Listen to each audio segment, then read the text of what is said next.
Welcome to Public Health on Call, a podcast from the Johns Hopkins Bloomberg School of Public Health, where we bring evidence, experience, and perspective to make sense of today's leading health challenges. If you have questions or ideas for us, please send an email to publichealthquestion@jhu.edu. That's publichealthquestion@jhu.edu for future podcast episodes. Dr. Lynn Goldman, it is great to have you on Public Health on Call to talk about a complicated issue. How are you doing today? I'm fine. How are you, Josh? I'm good. And I'll be honest, I have been reading a lot about fluoride in the news, in part because of Robert F. Kennedy Jr. saying he wants to get it out of all the drinking water in this country. And from there, I went on to various commentaries on different sides of the issue and different court decisions and journal articles. And I kind of stopped myself at a certain point, halfway down the rabbit hole. And I said, I want to find the most thoughtful person on an environmental health issue to talk this over with. And your face just popped right into my mind. We've known each other for a long time. You are a pediatrician, environmental health expert. You've worked as a regulator. Could you introduce yourself a little further to the audience? Yeah, I'm currently a dean of the School of Public Health at George Washington University. But as you say, in my past life, I was a regulator. I ran the chemicals and pesticide programs at the U.S. EPA as an assistant administrator. And I also worked in public health for the state of California. And I've done pediatric environmental health research at Hopkins, actually, before coming to George Washington. When I was the health commissioner in Baltimore City and ran into some environmental health challenges, you were my first number on speed dial, back when we had speed dial. You were super helpful. So I am phoning a friend here to talk me through the fluoride issue. Okay. Where do you want to start? Well, I think one of the most important things for people to understand is that this is an issue that's playing out under a legal framework that I think many people are unfamiliar with, including a lot of people in pediatrics and in public health and in dentistry.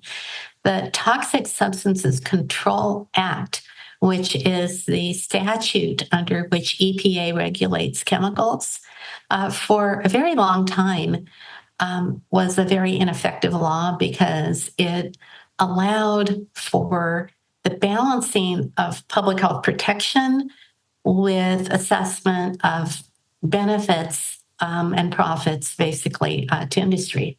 And that was a very difficult situation where certain bad actor chemicals, I'd list, asbestos, formaldehyde, a number of others. EPA was never quite able to wrestle those to the ground until 2016, when the law was changed to say that the decision should be based on only assuring no harm to the public's health. This is a big starting point here. What you're saying is for a long time, EPA had to balance benefits and risks before it could regulate chemicals. And the companies came in and said, well, like asbestos has all these uses and it's so important. You couldn't possibly do anything on asbestos. And in 2016, that changed to where the EPA is charged with really only looking at the risks in deciding how to regulate these substances. Mm-hmm. And I'm not saying nothing was done. The riskiest uses of asbestos were eliminated and certain other chemicals, but that was a tremendous effort and it left a lot of risk unaddressed. So this change in 2016 not only swept in asbestos and formaldehyde and other things that are they're on every list of carcinogens that we have. They're cancer causing. We don't want to be exposed to them. But it also brought in fluoride. And unfortunately, you can't weigh the benefits. Means that the evaluation that EPA is supposed to do, even for fluoride, is supposed to be based only on the health risks of the fluoride and not consideration of possible benefits, even if they're public health benefits. Just so I'm clear on that, I used to work at the Food and Drug Administration. Our general standard is benefits against risks. So, do the benefits outweigh the risks? But that's not how the EPA is going to be looking at fluoride and other chemicals under this 2016 law. No, even pesticides, if they're public health use, EPA can do that. Say the pesticide takes care of a mosquito that carries disease, or it takes care of a microbe that is a disease-causing microbe. EPA can take that into account, but the chemicals law doesn't have that kind of provision. So I've often thought that if fluoride all along had been regulated by the FDA, it would be a completely different situation. But for whatever reason, while the fluoride in your toothpaste and your mouthwash and other products like that, that is regulated by the FDA, the fluoride added to drinking water is regulated by the EPA. Got it. Well, let's talk about those risks and the controversy around those risks. And then we'll talk a little bit about the benefits of fluoride. So what risks are out there with fluoride? Well, first and foremost, there's a kind of a huge number of allegations that some people make about fluoride that have very little scientific support under them. So I'm only going to talk about the issues that have science support and that are, in my view, merit a conversation. And that has to do with whether the fluoride that people are exposed to, either when a person is pregnant and the fetus might be exposed, or an infant is exposed to water that's in formula or tap water that they're receiving, that might be impacting development of the brain. And that has been a very difficult kind of risk to evaluate. These are subtle impacts. We're talking about impacts in the range of 1 or 2 IQ points over a lifetime. And so the studies to demonstrate those kind of impacts have to be extremely well designed, have to have a lot of people in them.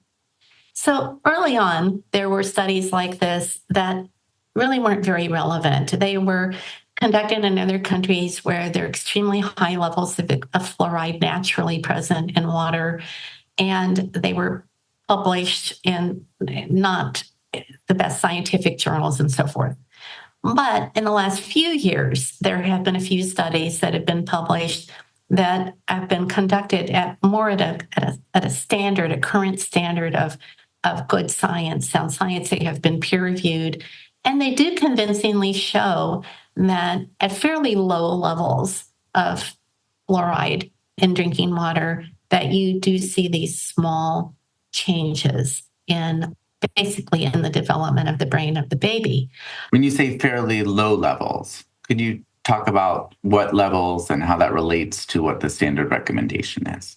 Sure. So the current standard in the United States, and this has been the standard now for about 10 years in the US, is that if communities choose to add fluoride to drinking water, they add it to a level of 0.7 milligrams per liter. So, but in the past, that was a higher number, and globally, that's still a higher number, but that is the number in the United States.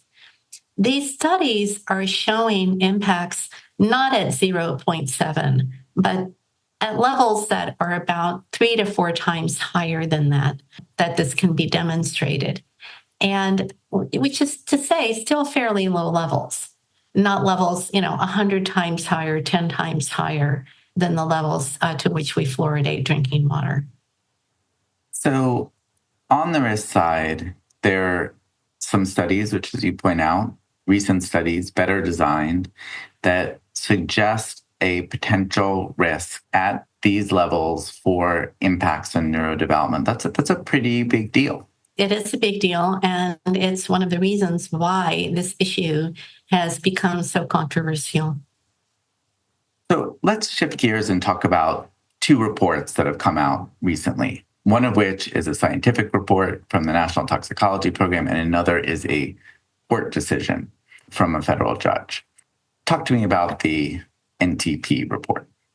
Yeah, I'll start with the National Toxicology Program. So that is a part of the Department of Health and Human Services. And I think a lot of people don't know that any citizen can petition NTP to do a review of a toxic or potentially toxic substance. And in fact, it was some of the anti-fluoridation people who requested that NTP review fluoride back in 2016.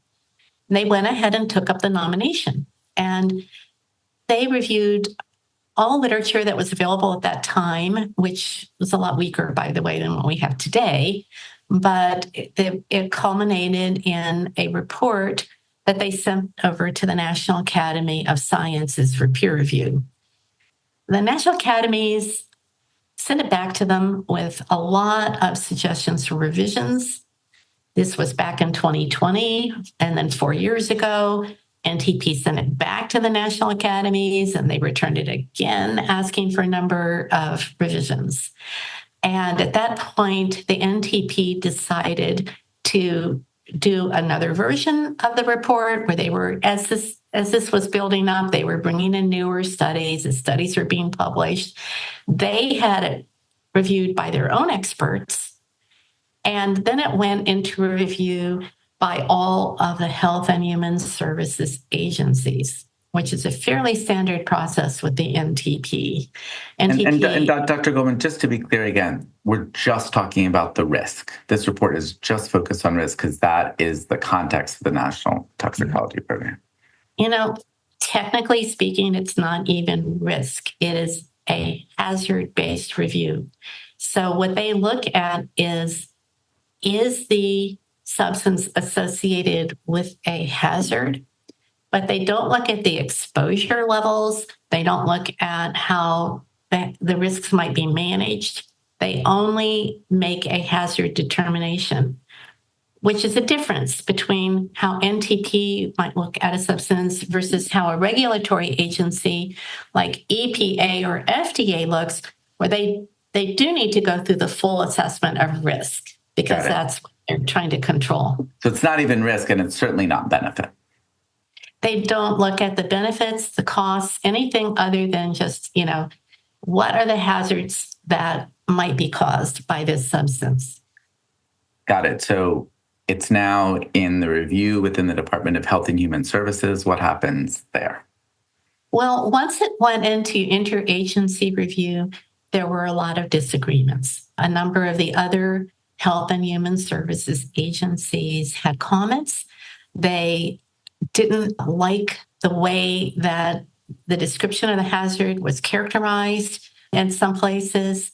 They felt that the report needed to be rewritten to better describe what was going on between fluoride and potential toxicity in a way that the public could better understand it. And so the leadership of the Department of Health and Human Services put a hold on the release of the report. The second process that I have yet to talk about, the process that the judge was running, then had an intersection with this process because the petitioners went to the judge and asked the judge to order that the report be released in its current form. And in fact, the judge did that. And so the report did go through another revision, but that is why this August, the report was released in the form that we have it and today. Got it. So maybe not fully baked, but partially baked at least. This report comes out, and what does it find? What does the National Toxicology Report find? Well, at certain levels of fluoride in drinking water, and the level that they were able to identify was 1.5 milligrams per liter, was consistently associated with a lower IQ in children. That's a level that's about twice the level as the level to which we fluoridate drinking water in the United States. And there is a wrinkle here that's a little bit complicated in that level was inferred from the level measured in mother's urine during pregnancy and not actual drinking water levels in communities. But that is what they could conclude in that report. So that report, which, as you say, didn't have the sign off of all the different teams at the Department of Health and Human Services, it now is released and it figures into this judge's decision. Talk to me about that.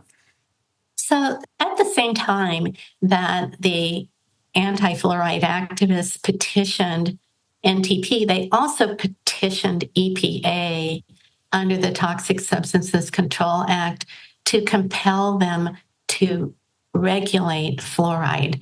And this is something that's been in the toxics law for quite some time, that citizens have the right to petition under the Toxic Substances Control Act to ask EPA to take a look at risks. Now it's risk, by the way, and not just hazard of a substance, and on that basis to decide whether or not to take regulatory action. So EPA in a year decided to deny the petition. And in 2017, they said, no, we're not going to take this action.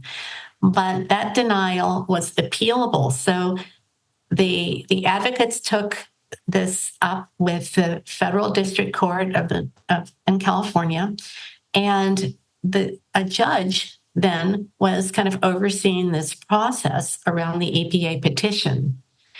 And at the beginning, I think the judge was convinced that there was a lot of uncertainty about the science that was involved with fluoride. And then the judge also came to learn that this NTP review was underway, as well as some newer studies that were being done. And so the judge deferred action on fluoride and, in fact, didn't take it up fully until that NTP report was released in August. And so that's kind of why we had, within just a couple of months, there's the report coming out from the NTP, and there's a decision coming from the judge. His name is Judge Chen. I may be the only person on the planet who thought it was fun to read his decision.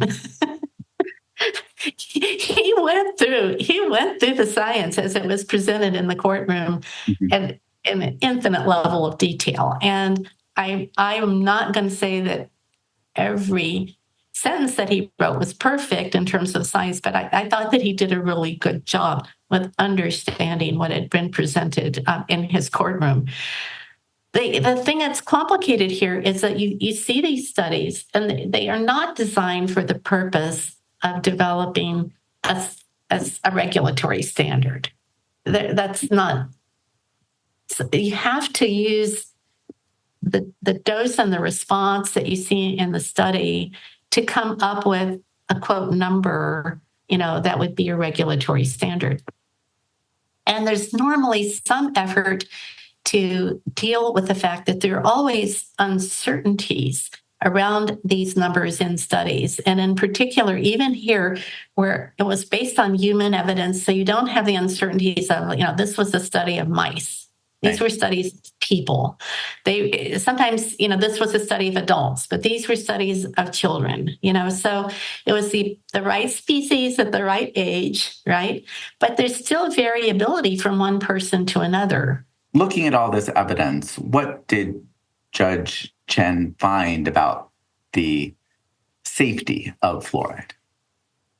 So Judge Chen believed that there's a good chance that once EPA does an assessment based on this petition, that EPA will conclude that it needs to regulate fluoride, because there's a good chance, in his view, that the risks are high enough that you can't conclude that there's no harm to the public's health.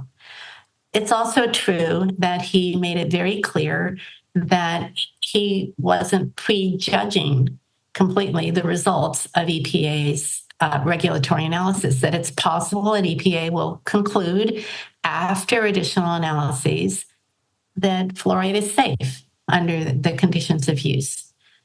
So Again, he focused only on safety and not benefit. Is that fair to say? He did, and I think it's because of the way the statute was written. The statute was not written in a way that would require that EPA looks at the benefits of the fluoride to children.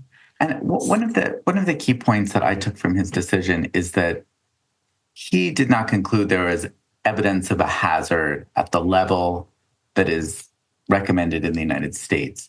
But he expressed some concern that when you add those uncertainty factors, like if you say, let's take if there's harm at twice the level, then, that's too close for comfort, sort of. And that he had a concern about that, given how chemicals are typically regulated under this risk framework. And in this case, particularly normally, one would say default to an uncertainty factor of 10, unless one had a study that said you don't need to have that big of an uncertainty factor because people are very similar in how their bodies handle fluoride. So where we're left on safety at the end of this discussion, a lot of debate, but some serious evidence of concern, which is why you have these major reports and court decisions calling on EPA to look at this very carefully. We haven't talked about benefit yet, and I want to make sure we have time to do that, because if fluoride were a chemical like asbestos, it would be pretty clear that it would be in the realm of EPA regulation. And yeah, I mean, children receive no benefit personally to being exposed to asbestos at all. None. Right. It's nothing but a downside to their health. But let's just say we want to look at the broader picture, even though the law may not let EPA do that. What are the benefits to fluoride? Well, the major benefit is the prevention of tooth decay and other dental diseases. I'm going to ask you a question that as pediatricians, I think we understand intuitively, but dental disease in kids, why is that important? Well, this is something that you can see when a kid comes into your office. The child not only is in pain and distractible and probably having trouble. In fact, we know they're having trouble in the classroom. If they have a toothache or they have gum problems, it's affecting their learning. It's affecting them socially. Dental disease is kind of a marker socially. That's a negative for children. So this is something that isn't subtle at all. It's quite obvious. Children can even have dental disease that proceeds to creating abscesses and even can kill a child, which is not a common occurrence in this country, but it still does happen. We still see children who die every year from dental disease. Let me ask you a question that I know is not part of the TSCA law, and I know is not part of the court case, but how do you think about weighing the benefits and risks of fluoride, given what we've talked about, the safety and the benefits to children from avoiding serious dental disease and cavities? Honestly, I think of it more the way I would think of it as a drug or a medication of some kind than as a chemical. It's delivered in drinking water to provide a health benefit, much in the way, by the way, that we have certain vitamins that are in food, folic acid in grains, vitamin D added to milk, to provide benefits when otherwise people wouldn't be on a daily basis consuming those things. Because I'm trying to put this together, we have evidence of a benefit for children, really protecting some children from very serious harm. And the risks, to the extent that they might be there at the recommended doses, are a relatively imperceptible risk to any individual child, but accruing to a lot of children. Is that the kind of trade-off we're talking about here?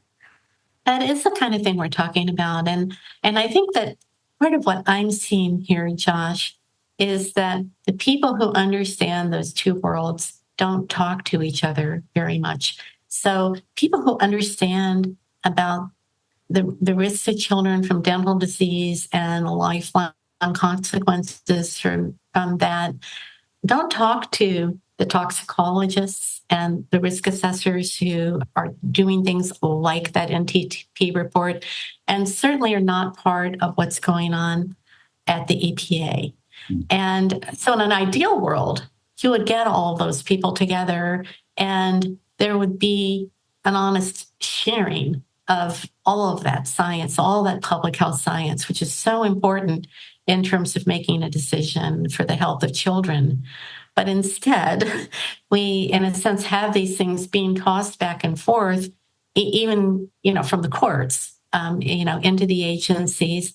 And it's a process that I don't think is putting the children in the center of the decision, which is the way that these kinds of decisions really need to be approached. It's like you have some people arguing the risks and some people arguing the benefits, and never the twain shall meet. Exactly. So let's talk about where to go from here.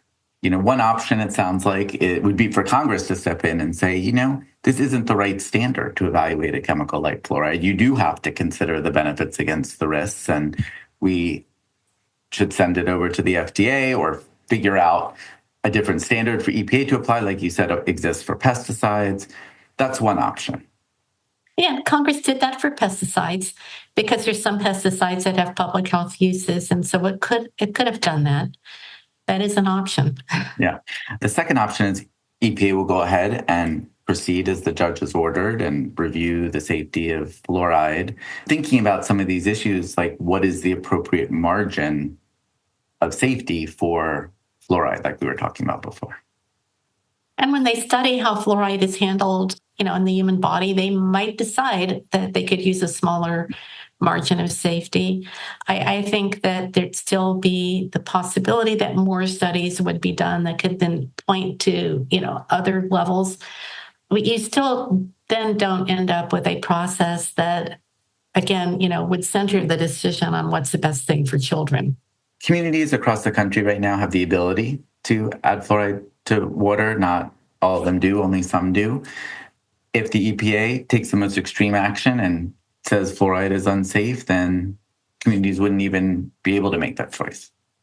They wouldn't. And as it is, even the publicity about this court decision is already being used to try to persuade communities to stop fluoridating drinking water. If you were invited into a Zoom meeting of a community talking about this, what would be your overall message, thinking of putting it all together? Well, I think that communities need to consider what kind of resources that they have to take care of dental disease in their children. One of the things I'm aware of, Josh, is that even with mandates such as the requirement in the Affordable Care Act to provide certain kinds of dental care to children, there aren't enough people working in dentistry to provide that care. And many of them won't take Medicaid and are not able to take care of low-income children anyway. And so I think that communities, many of them will continue to want to fluoridate the drinking water because the alternative in terms of the burden of dental disease in the children and the impacts on the children's health is far worse. It sounds like you would tell a community to put the child in the middle of the decision and to consider both the benefits and the risks. Yeah, it would. Dr. Lynn Goldman, thank you so much for joining me. Thank you. Public Health on Call is a podcast from the Johns Hopkins Bloomberg School of Public Health, produced by Joshua Sharfstein, Lindsay Smith-Rogers, Stephanie Desmond, and Grace Fernandez-Cesiri. Audio production by J.B. Arbogast, Michael Bonfils, Spencer Greer, Matthew Martin, and Philip Porter, with support from Chip Hickey. Distribution by Nick Moran. Production coordination by Catherine Ricardo. Social media run by Grace Fernandez-Cesiri. Analytics by Elisa Rosen. If you have questions or ideas for us, please send an email to publichealthquestion@jhu.edu. That's publichealthquestion@jhu.edu for future podcast episodes. Thank you for listening.